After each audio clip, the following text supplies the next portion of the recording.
자, 이번 시간에는 콘크리트 균열에 대해서 한번 알아보도록 하겠습니다. 최근 콘크리트 공사를 마무리하고 나서 우리가 경화가 일어난 다음에 우리가 제품 품질을 평가하는 데 있어서 균열의 유무는 상당히 중요한 부분이죠.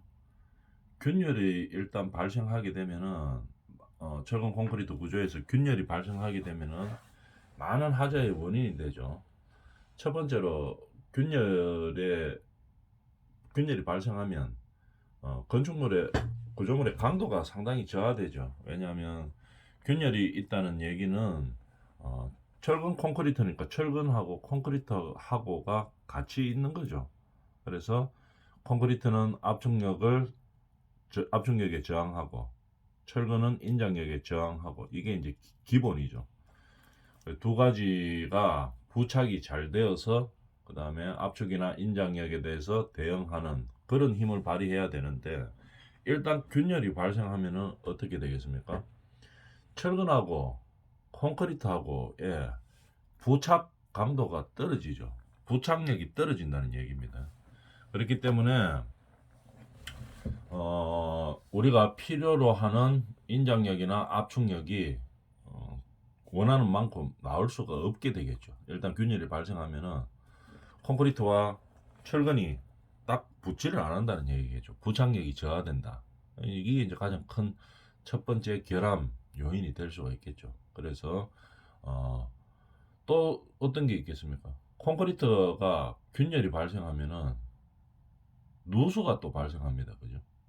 우리가 콘크리트 구조물에서 외벽에 만약에 균열이 발생하면 어떻게 됩니까? 비 오면은 물이 들어가겠죠. 뭐 물론 뭐 방수 처리를 해가지고 막을 수는 있겠지만 그래도 우리가 균열이 발생하면은 일단 누수의 원인이 됩니다. 물이 비 같은 게 올 때, 그다음에 뭐 비가 새어 들어올 수 있고, 그다음에 내부에서 균열이 있다면은 어떤 뭐 습이라든지 습기가 찬다든지 어떤 뭐 화장실이나 이런 배수 계통에서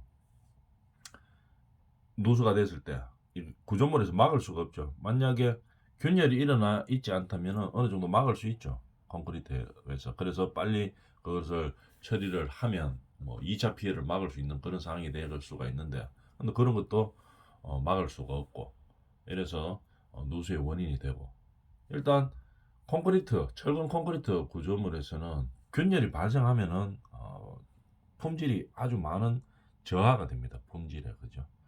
그래서 우리가 뭐 여러 가지 원인이 있죠. 균열이 발생하는 원인은 콘크리트 균열이 발생하는 원인은 앞 시간을 통해서 이제 세세하게 많이 배워왔었죠. 여러 가지 원인이 있었습니다.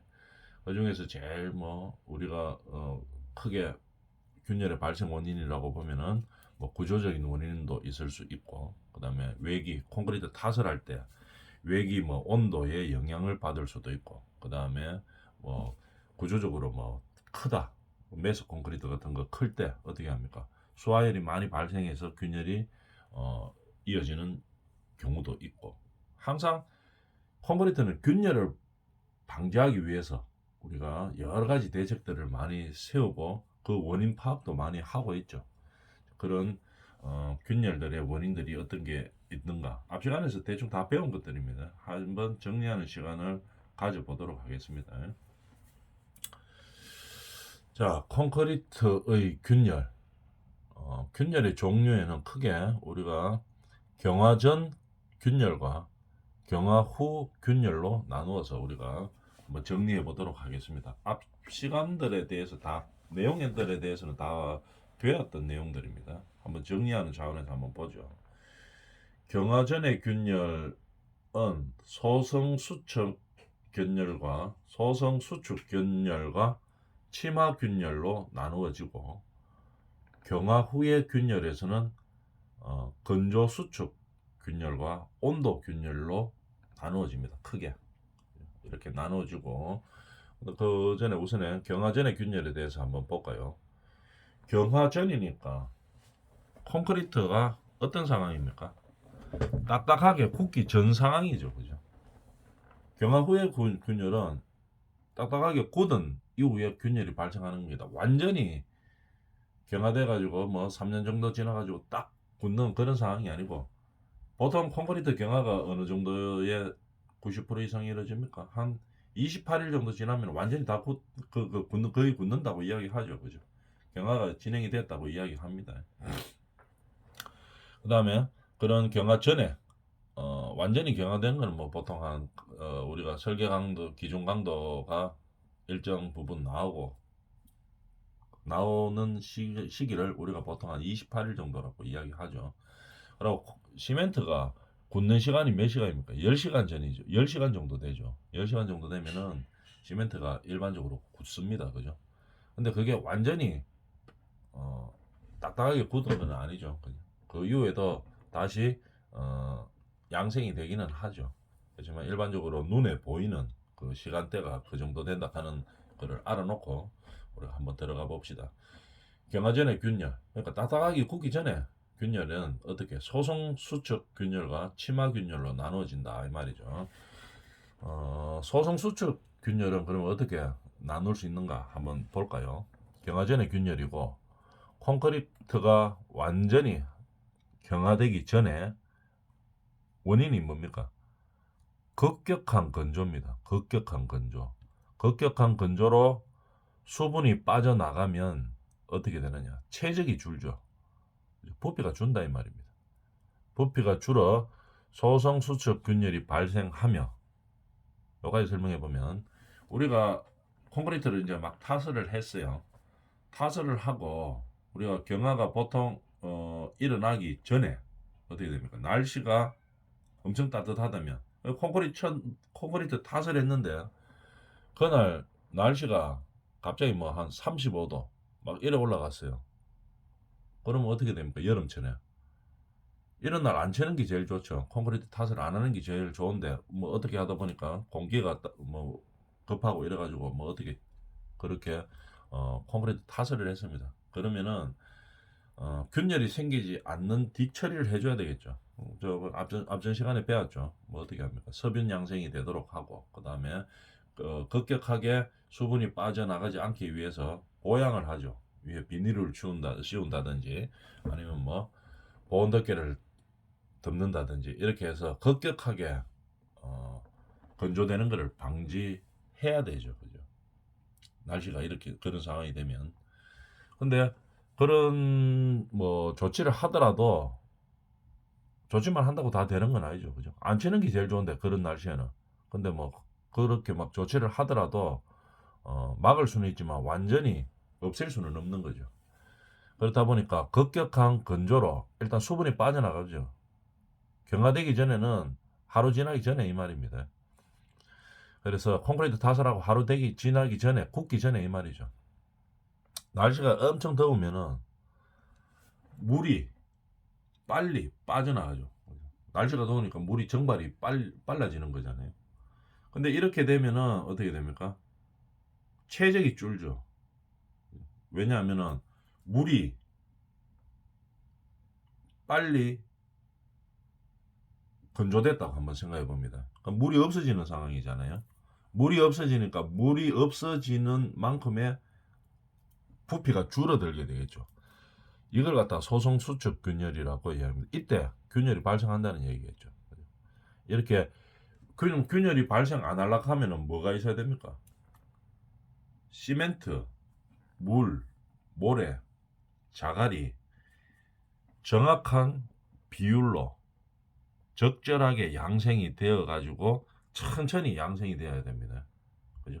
그러니까 경화되기까지 같은 이 재료 비율을 유지를 하고 있어야 되겠죠. 물, 시멘트, 모래, 자갈, 이게 같은 비율로 있어 줘야지 천천히 양생되면서 우리가 원하는 강도가 발현이 되는 거겠죠.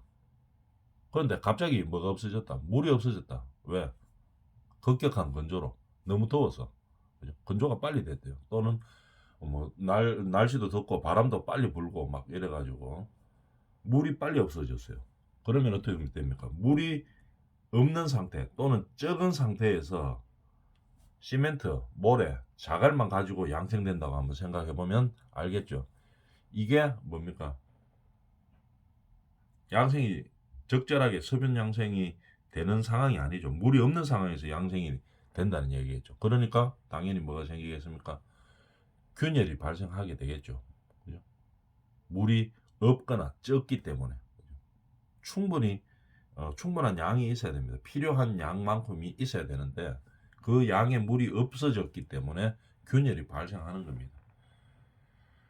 우리가 그러면 물이 없으면 이거 균열이 발생합니까? 당연히 발생하겠죠. 우리가 양생시킬 때 그러니까 간단하게 한번 실험을 했다고 생각해 봅니다.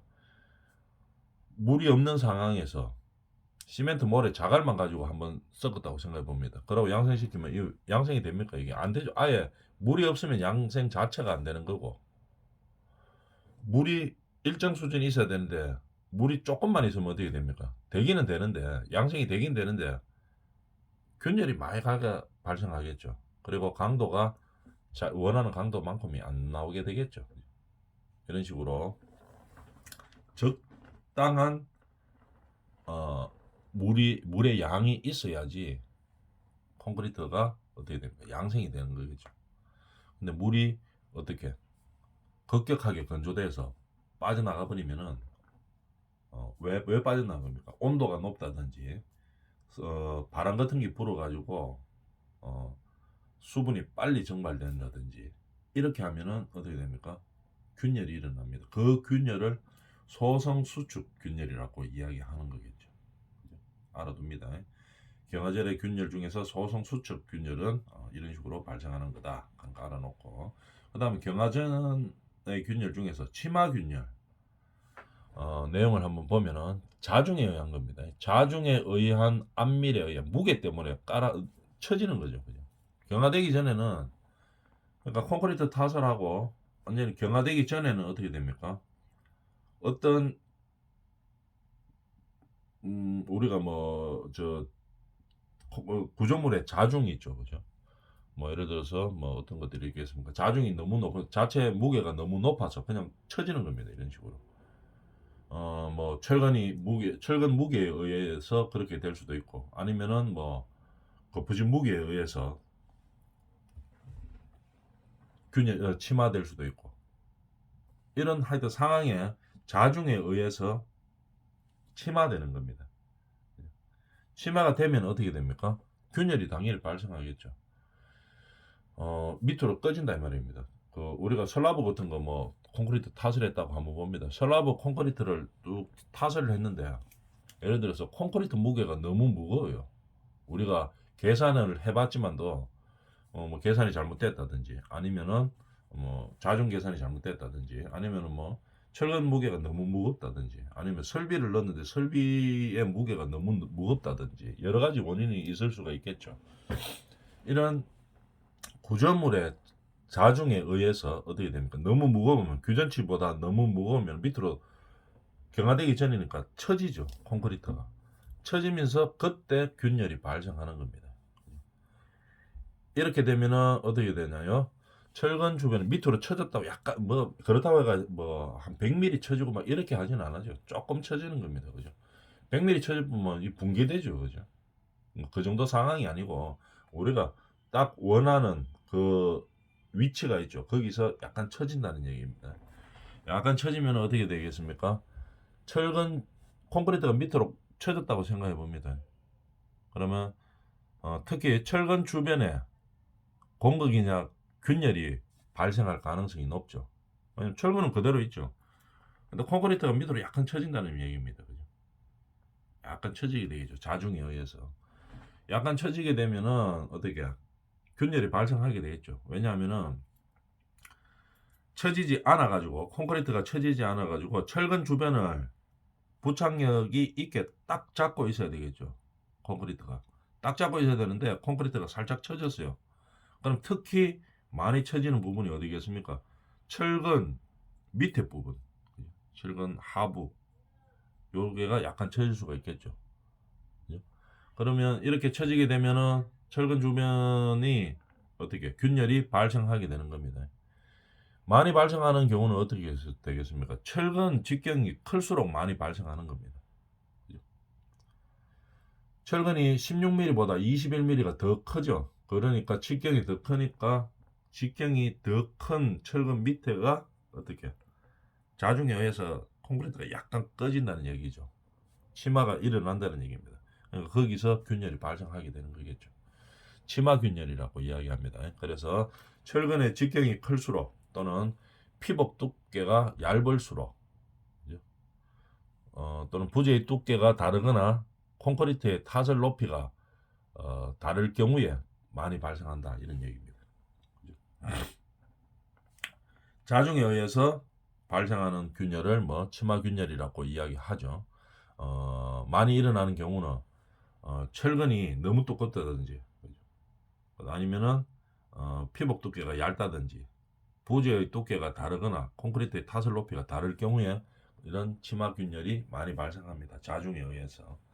그 자중의 원인은 여러 가지가 있죠. 콘크리트 뭐 타설할 때 콘크리트 양이 계획보다 너무 많았다든지 타설하다 보니까 너무 많이 쳤어요. 그런 경우라든지 아니면은 뭐 철근의 양이 우리가 계산보다 더 많이 들어갔다든지 아니면은 그 부집이 너무 무거웠다든지 뭐 여러 가지 가능성이 있을 수가 있겠죠. 이런 것들에 의해서 약간 침하되는 겁니다. 그죠? 자중에 의해서. 그때 발생하는 균열을 치마균열이라고 이야기하고 요거는 경화 전에 발생하는 겁니다. 근데 일정 이상 경화 후에 발생하는 균열은 어떤 것들이 있나 한번 볼까요? 경화 후에는 일단 따뜻하게 굳은 상태죠. 굳은 상태에서는 어떻게 되느냐? 그래도 완전히 뭐 시멘트가 콘크리트가 완전히 자리 잡고 굳는 데는 보통 한 3년 걸린다고 이야기합니다. 그죠? 그래서 굳었지만 그러니까 경화는 됐지만 안쪽에 습기들은 다 있는 겁니다. 그죠? 완전히 사라지려고 하면 보통 그러니까 우리가 3년 안에 신축 건물에서는 결로 현상도 많이 발생하고 이렇게 하죠. 그죠? 형태는 경화되어 있지만 안에 내부까지 완전히 뭐 굳었고 이런 상황은 아니죠. 그럴 때 경화 후에 되는 균열은 어떤 것들이 있나를 한번 볼까요? 건조 수축 균열. 경화는 되었지만 시멘트 페이스트에 함유하고 있는 수분 중 반응하지 않고 있는 남은 수분이 있다 이 말입니다. 이런 남은 수분들이 어떻게 돼? 건조되면서 체적이 조금씩 줄는 겁니다. 그러니까 체적이 줄게 되면 어떻게 됩니까? 균열이 발생하게 되겠죠. 체적이 줄어들어서 발생하는 균열. 이걸 갖다가 뭐라 한다? 건조 수축 균열이라고 이야기하는 겁니다. 그러니까 간단하게 다시 정리하면 어떻게 된다고? 경화 후에 남아있는 수분이 어떻게 되면서 건조되면서 체적이 조금 줄어드는 겁니다. 그 수분이 없어지는 것만큼 체적이 약간 줄어들게 되겠죠. 약간 줄어들 때 균열이 생기는 겁니다. 균열이 물이 증발하면서 체적이 줄어들게 되면 한쪽으로 몰리게 되겠죠. 그 힘들이. 하다 보면 한쪽에서 몰리는 그 부분에서 균열이 딱 발생하는 겁니다. 그죠? 체적이 줄게 되면서 그걸 갖다가 뭐라 한다? 건조수축 균열이라고 이야기합니다. 그 다음에 경화되고 난 후에 온도 균열. 그러니까 물이 아직 남아있는 상태이기 때문에 경화 후에라도 수화열은 어느 정도 발생을 합니다. 물이 있으면은 열이 발생을 하죠. 작용에 의해서. 그래서 그 수화열 또는 외기 온도 차이에 의해서 어떻게 체적이 또 변화하는 겁니다. 변화하면서 그때 체적이 변화할 때 균열이 발생하는 거겠죠. 건조 수축 균열이나 온도 균열은 맥락은 비슷하죠. 그죠? 맥락은 비슷한데 두 개를 다시 정리해 보면 경화 후에 둘 다 발생하는 균열입니다. 근데 건조 수축은 경화 후에 남아 있는 수분이 건조되면서 체적이 줄어서 발생하는 균열이고 온도 균열은 경화 후에 발생하는 수화열, 물이 조금 남아 있기 때문에 일부 남아 있기 때문에 수화열이 발생하는 거겠죠. 그 발생되는 수화열에 의해서 최적의 변화가 생기는 겁니다. 건조수축 균열은 다시 한번 정리하면 뭐라고? 남아있는 수분이 건조되면서 균열이 발생하는 거고, 체적이 줄기 때문에. 온도 균열은 수화열에 의해서 열이 발생하니까, 수화열에 의해서 열이 발생해서 체적 변화가 생기는 거겠죠. 약간 생기죠. 좀 둘 다. 그때 체적 변화가 약간 생기는 그것을 원인으로 해서 균열이 발생하는 것. 이게 온도 균열이다고 정의하면 되겠습니다. 균열의 종류는 이렇게 한번 정리를 해봤습니다. 그 다음에 균열의 발생 원인, 또 앞쪽에서 이제 다 많이 해봤던 건데 우리가 정리하면서 마무리 해보도록 합시다. 균열은 철근 콘크리트 구조에서 이게 가장 큰 결함이죠. 그 어떤 그런 균열을 발생시키는 원인에 대해서 보면은 재료 배합이 잘못되었을 때 균열이 발생하는 경우, 시멘트가 응결이 정상적이지 않고 이상한 형태의 이상 응결이 발생했을 때 재료에 의한 균열이죠, 그죠? 그래서 응결이 적정한 뭐 물과 양과 온도에서 응결이 되어야 되는데 좀 다르게 응결이 되는 겁니다. 이런 원인. 아니면은 점토분이 많은 골재. 골재에 점토분이 많아요. 그럼 어떻게 되죠? 물이 많은 거죠, 그죠? 골재에 물이 많으면 너무 많으면 어떻게 됩니까? 적정량이 있어야 되겠죠. 그죠? 적정 비율 퍼센트에 맞게 있어야 되는데 골재에 점토분이 너무 많아요. 그러면 물을 너무 많이 머금고 있었어요. 그러면 배합할 때는 똑같은 양으로 했는데 나중에 보면 그게 아닙니다. 물이 훨씬 더 많아요. 그러면 어떻게 되겠습니까? 균열이 일어나는 거겠죠. 반대로 이 골재가 너무 건조되어 있어도 마찬가지입니다. 그러니까 배합할 때는 똑같은데 나중에 탓을 하고 나면은 골재가 물을 경화에 필요한 양생에 필요한 물을 다 빨아먹어 버리죠. 골재가 경화에 필요한 양생에 필요한 물들을 전부 흡수해 버리겠죠. 그러다 보니까 균열이 발생하는 이런 형태로 가는 겁니다. 그 다음에 콘크리트의 치마 블리딩. 그죠? 저번에 앞전 시간에 우리가 블리딩에 대해서 한번 해봤었죠, 그죠? 잠깐 한번 볼까요?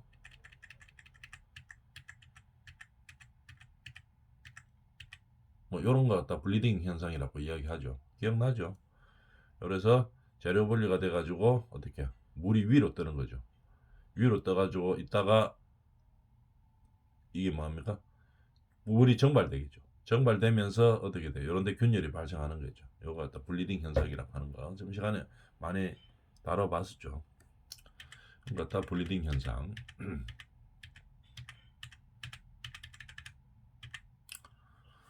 콘크리트 치마 블리딩. 뭐 아까 그림으로 통해서 알아봤고, 그 다음에 금방 이야기했던 건조 수축. 그죠? 이런 재료들의 배합에 의해서 균열이 발생하는 거. 그 다음에 시공 요인에 의한 균열은 어떻게 되느냐? 급속한 타설 속도. 그죠? 타설 속도가 엄청 빨라요. 속도도 적절하게 해야 되겠죠.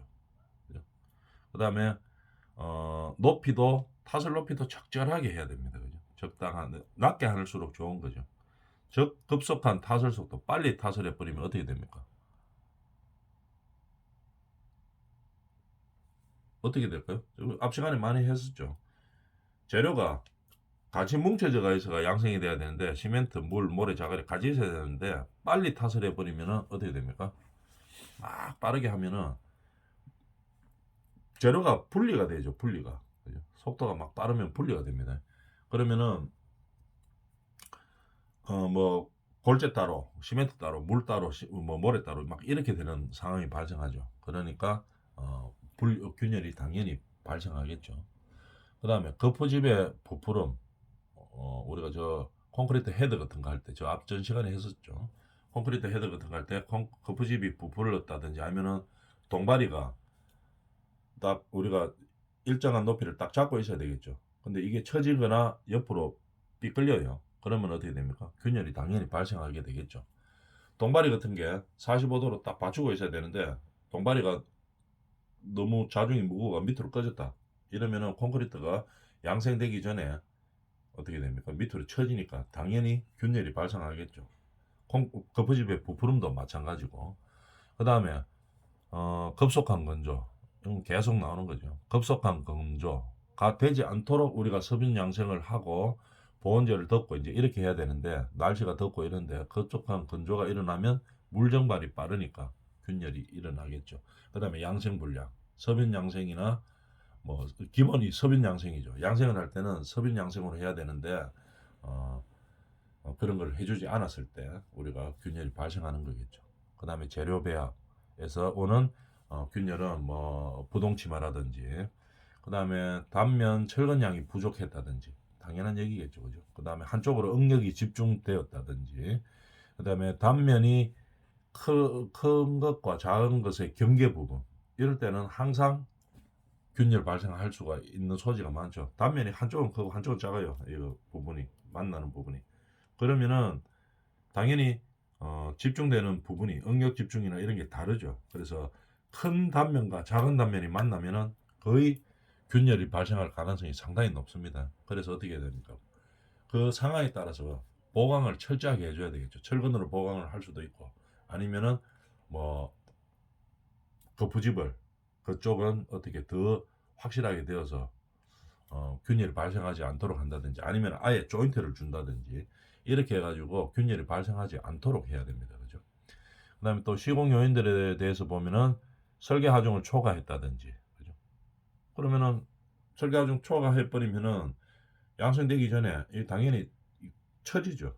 무거우니까, 자중이 무거우니까. 그러면 처집니다. 그죠? 처지면은 균열이 발생하게 되는 거겠죠. 그 다음에 온도 옥력, 아까 앞 시간에 많이 했던 온도 옥력, 온도 차이에 의해서 이제 균열이 발생하는 거겠죠.